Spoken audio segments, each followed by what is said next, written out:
Say that we do have a new long snapper. Trent Sieg, S-I-E-G, will be our new long snapper, and I'll be happy to answer any questions that I can. Did you guys want to bring Martavis back?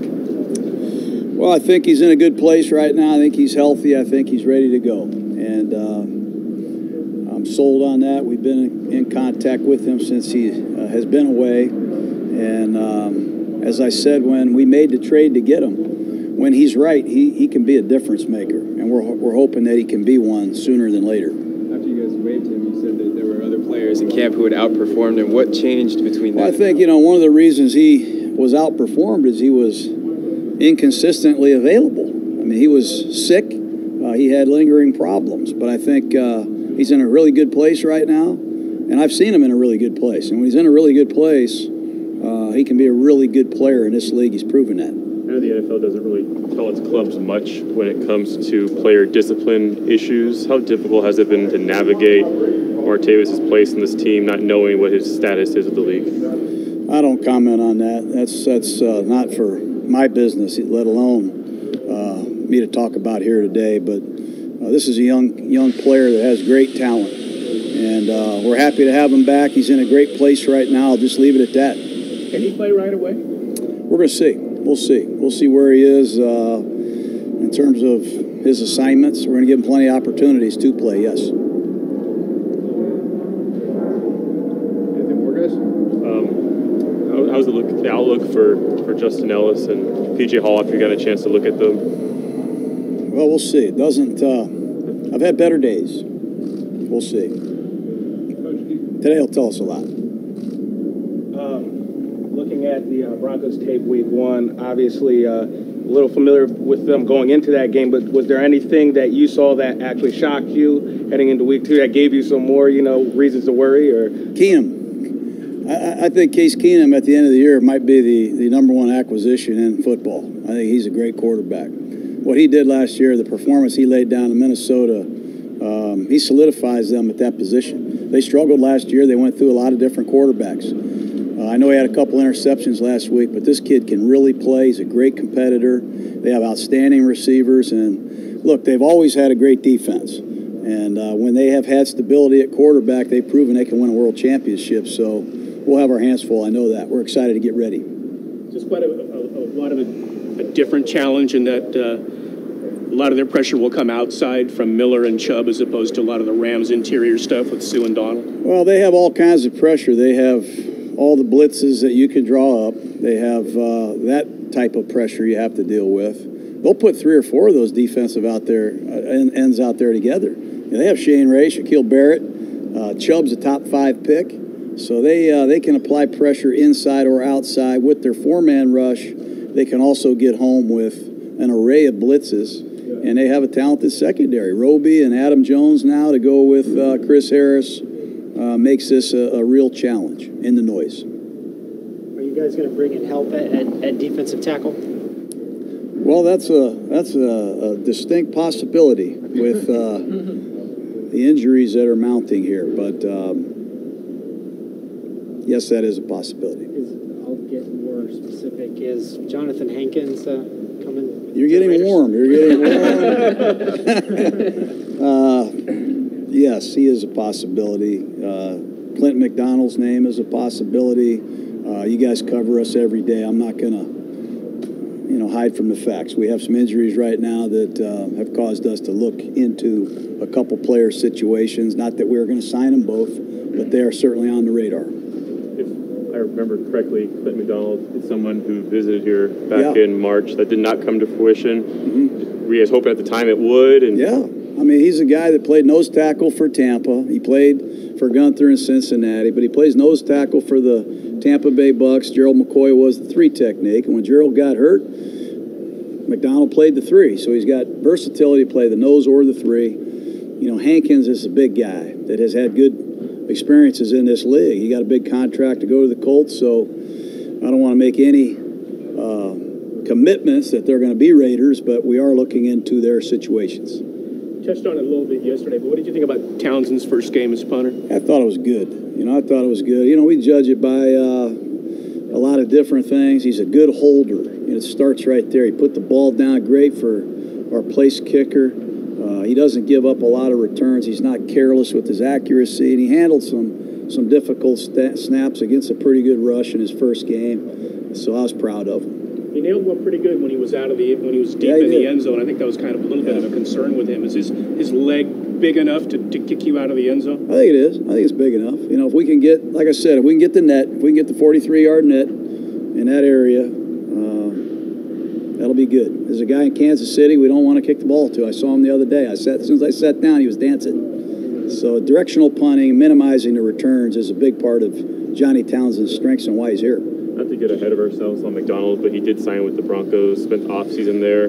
Generally speaking, just to avoid the specifics of his situation, is there value there when a player has spent an extended period of time with an opponent and he comes here with familiarity? Quarterback, maybe. You know, the quarterback might have a little bit more big picture. Not that Clinton doesn't, but, you know, normally the defensive linemen, they kind of stick to their world. And, again, I don't want to get into his situation much more than that, but we'll let you know. Coach, there was a few momentum-killing penalties, you know, last week. Now, probably an obvious answer.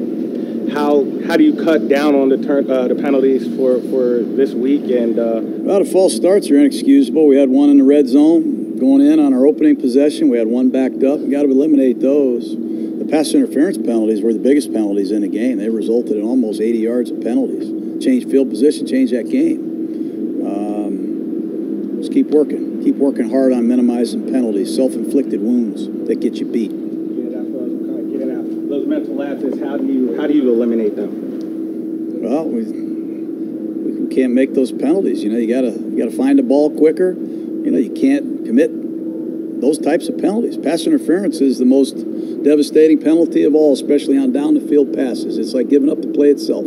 So we got to do a much better job of coaching it. We got to do a much better job finding the ball and playing the ball, not the man. In terms of player injuries, cuts, some of those conversations that you have to have with players, guys like Keon Hatcher. Yeah, it's tough, man. It's really tough. There's been a lot of rollover here, a lot of turnover. And I put the starting opening day defense on paper a couple days ago, and I looked at it. And we have had to make a lot of changes. And we're in the process now of dealing with injuries, and we have to make more changes. And it's not fun. It's tough. It is tough, but it's part of the process. It's painful at times, but there's going to be a reward at the end of this. When you were looking at the film from Monday, and specifically as it relates to pass rush, I'm sure you guys didn't get there as much as you would have wanted. Some of it was bootlegs where there's kind of nobody in the neighborhood. How much of it was scheme and how much of it was just being one-on-one matchups for the linemen? Well, I think we got pressure in the first half. I think we got home once, caused a fumble, almost got the ball back. Like I said yesterday or whenever it was, when you can run the ball as well as they ran it and the style of offense that they play, it's hard to cut loose the rush when it's 2nd and 4 or 3rd and 3. You know, you got Gurley standing back there and they're putting the ball in his gut. You don't know if he has it or not. They were able to dictate a lot of things with their down and distance and their ability to mix the run, the play action pass, and these jet sweeps. It's going to be hard for anybody to rush the Rams unless you get them behind in the chains. You got to get them in 2nd and 10. You got to win on 1st down, and you got to get them in 3rd and long where you can cut loose your blitzes and some of your great rushers. Time for two more, guys. Two more. Coach, you had briefly touched on this after the game, but how important is it to get Amari on track and maybe the difficulty of trying to do that when Chris Harris is standing on the other side? You know, it's important to get everybody on track. You know, Amari had one catch. He had one called back. We went to him 3 or 4 other times. The ball didn't go there. We had a tight end break a franchise record for yards. You know, we exploited that matchup. I felt we could have got more out of that as well. We thought our running back, Richard, had a great matchup. We tried to target that. If we had more 1st downs in the second half, had more time of possession, perhaps we would have seen more Cooper. But you look at the film, we had him open, wide open, deep. We didn't go there. He was open a couple times, and for whatever reason, we didn't go that route. But, yeah, we want to get him going, and that's easier said than done now. Martavis Bryant's presence just as a deep threat, what does that do for your other wide receivers just by him being on the field and the threat that he represents? Well, he's a guy that's proven he can go up and get the deep ball in contested situations. He can run away from you. He can make you miss. He can make big plays down the field. That's an obvious. But we're hoping that we can bottle up where he is now. He's in a great place. He's healthy. He's ready to go. He's got a great state of mind, and we'll see what happens. So, Derek, you get Aaron Donald in week 1, Von Miller in week 2. Have you written a letter to the schedule makers? No, gosh, yeah. Welcome to the AFC West, basically. There was pass rushers every week, right? No, I'm used to it by now. It's just fun to compete against those guys, especially when you've been in the league for 5 years now. You know them. You joke with them in the off season, then you play them, and again, that they're right there again. And it's fun, man. But no, I never have any issue playing these guys. From a mentality standpoint, I love playing the best. I mean, that's why you grow up as a kid, wanting to make it to the NFL because you want to play against the best, and playing against Aaron, and then playing against Von and those guys this week, it's always fun. There's a 3rd and 5 play early in the 4th quarter where you threw the ball away. What was going through your mind? And when you're watching the film, what did you see in that play? So 3rd and 5, going away from the black hole, I think. Yeah, you threw it. Yep. Away. I threw it. I got a bounce. Yeah. Okay. So they just covered up the routes. Went to the first one. Went to the second one. The third one that we had on that one was a route that versus the coverage they were playing. Basically, don't even look for it. And so I tried to wait even longer than I should have. Didn't really feel to run, so then I just threw it out. Punt, try and pin them deep, get the ball back around midfield, and go again. Kind of a mentality. So, we ran a little move and then a little sit by Jordy, and they were just tight. So watching our film, you do it the same thing at the end. Well, I just think I'd probably get to something else. Okay. Versus with that play, yeah. I mean, why we had that play and what it was for and all that, yeah, I'd have to just get to something else and roll like that. John, for a long time, has thought sometimes the best play is an incomplete pass and punting the ball to avoid a mistake. That's not really been your mentality always. Yeah, right. Is that something? Has that been a big adjustment for you? It was, man. It is, and that, that's why he's always in my ear. Just letting me know, hey, it's play the team game, right? And I think getting back to that, it's okay to. If it's not all the way there, if it's not all the way clean, like on the second interception, if it's not all the way there, don't get in between things and have bad things happen. That's when bad things happen. And so just being more precise about, hey, it's not there, man, dirt it, come off the field, and I'll get something, better the next time. That's what he says to me every time. And, so just learning that and, just correcting that inside my mentality, trying to dial that back. But at the same time, he loves it too at certain points. But just, again, finding that line together to avoid the mistakes. You guys got Martavis Bryant back today, and John says he thinks he's in, because his words were, we think he's in a great place right now. Yeah. It's kind of a rough training camp for him, missing practices and that sort of thing. What have you got a chance to talk to him? What do you think that he can do for your offense? Oh, yeah. I definitely talked to Martavis. I love him. I'm glad he's back. Excuse me. But I got to talk to him, and like I said, I'm glad he's back, and I think that he's ready to go, and I think that he's in a good place. I think that with everything that he's been through, he sees, man, he's just thankful to be playing football. He's thankful to be back in the locker room, and I don't want to talk for him, but I just would assume, he's happy to just be back with us and, where I think he should be. I think that with us, we can be there for him, help him with whatever he needs, and then he can help us go win football games. And we obviously know what kind of talent he is, and so very excited to have him back and have that threat of that speed. What does it do, just his presence from a vertical standpoint, opening things up maybe for the receivers? Yeah, he can split double teams. Oh, wait a second. He can split double teams. Teams can try and play certain coverages with him, but he's so fast it doesn't matter. Like, you make one false step, if I key that defender and they make one false step, he can be gone like that. He can run by guys that are off coverage. He can do things that just other people just don't do. And that's not a knock on them. That's just what God bless him with. 4.2 speed. That with that kind of length, the jump ball stuff, and some of that aggressive stuff that I kind of like sometimes. Just having those abilities to do those things with him. I mean, it just adds that dynamic for a coordinator to have to think about. Is there human nature being what it is. Anybody suffered a broken pinky, a broken leg, broken bones in their back in less than a calendar year. That would kind of get into their head. How do you not let that, or how do you compartmentalize that in a game, or does it kind of float in there every now and again, especially when you take a hit like Aaron Donald gave you? No, honestly, like, I don't think about it until, like, I'm laying on the ground and making sure everything's all right. You know what I mean? Because I've been there one too many times, and you don't think about it in the game because, honestly, you're flooded with decisions, you're flooded with coverages and fronts and pressures, and what where are they rolling at? Where's the matchup? All those things that I can promise you during games, I don't think about it until I'm laying on the ground making sure, okay, I'm good. Now, pop back up. So, it would be, human nature, to be there and lay there. I can't say that I've ever gotten hit and I laid there and didn't think, all right, am I good? Because of those things. But, you just get up and make sure you're all right and move on. And again, there's so much decision making to go. Like it's honestly half a second that all that happens. But going back to Martavis for a minute, he is a deep threat and a guy that can stretch the field, but you didn't get a lot of time with him in camp because he was in and out. Yep. Is there a concern about that timing, or do you have to spend extra time with him? I mean, where's that at right now? Oh, we definitely have to spend time. There's no doubt about it. I'd be lying to you if I said no.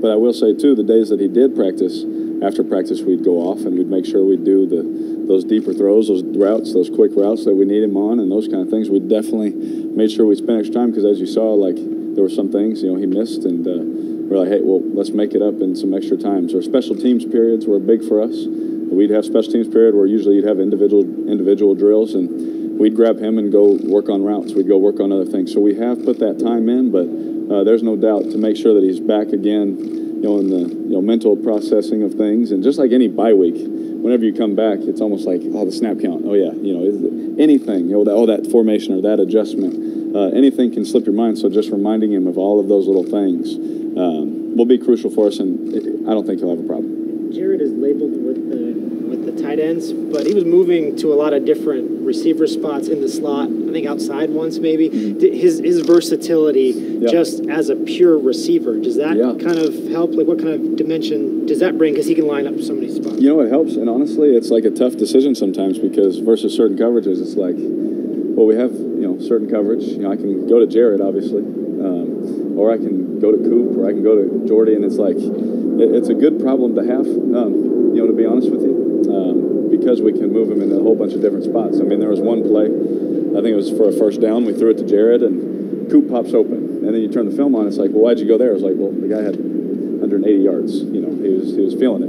So I always question myself, like those fine decisions. Do you go here? Do you go here? And Coach Gruden is there to kind of tell me what to do.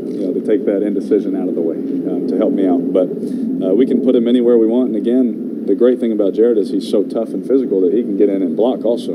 So we're not one-dimensional when he's in the game. And that's a big point for us because if every time he was in and it was passed, that would be easy for coordinators. But for him to be able to play tight end and then go play receiver in the slot or out wide is big time for us. Is it difficult thing is the right term, but you have a guy like Amari who's a talented player with the ball in his hands, but navigating the fine line between getting him the ball and not forcing it to him, is that a delicate balance? It is, and early in my career it was something I would do it with Coop and Crab, like, man, they're so good, you want to force that pass, but it's like, but this matchup over here with Seth's a little bit better, this concept, this route, and I would have some indecisions early on in my career, whereas now it's like, guys, I'm making the best decision for our team on that play. And obviously I don't do it perfect every time. We know that. But I'm going to do my best to make the best decision. Hey, let's just roll after that. I'm not going to force it. I'm not going to force the issue because when you do that, that's where,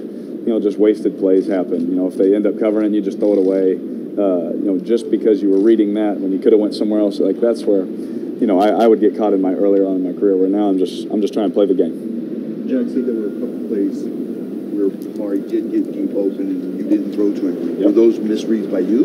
Him getting open deep? Well, there was one, I know exactly what he's talking about, and I threw it to Jared. We ended up getting the first down. That's the one I was talking about where you sit there and you're like, oh, man, we had a chance at that, but there's a matchup there where, we ended up picking up the first down. It's like, where's that fine line where, I'm not going to second guess any time, on the line of scrimmage, like, oh, he could possibly win on this one. It's not for sure. But I know for sure what's going to happen over here. So it's just one of those things where, even Coach and I talked about it. He keeps reminding me, hey, did you see it? Yeah, I saw it. He's like, okay, just as long as you're seeing it, those kind of things, we're good. So I know exactly what play he's talking about because I saw the same one. A couple more guys? These guys are always so tough defensively. Yes. What's the biggest challenge facing Denver? I mean, obviously, you got to protect. You got to protect against Vaughn. You got to do those things. Take care of the ball with their good deep defensive backs and all those things. So whenever you play a team like this, it's all about the ball. You got to take care of the football, which is something we've been able to do well around here for some years. Something we can do better, though, obviously, after last week. But we will. We're going to do that better, and making sure that you stay on schedule because you get in those long distances. Let their cover guys cover. Let Vaughn come off the edge free and those kind of things. Now they have Bradley Chubb, top 5 pick, who's a good player. It's kind of similar when they had DeMarcus and Vaughn. They have another rusher in Vaughn, and they try and take some pressure off of him. And so you just got to take care of the ball, stay on schedule. The normal cliche things that are really good coaching points that you have to do.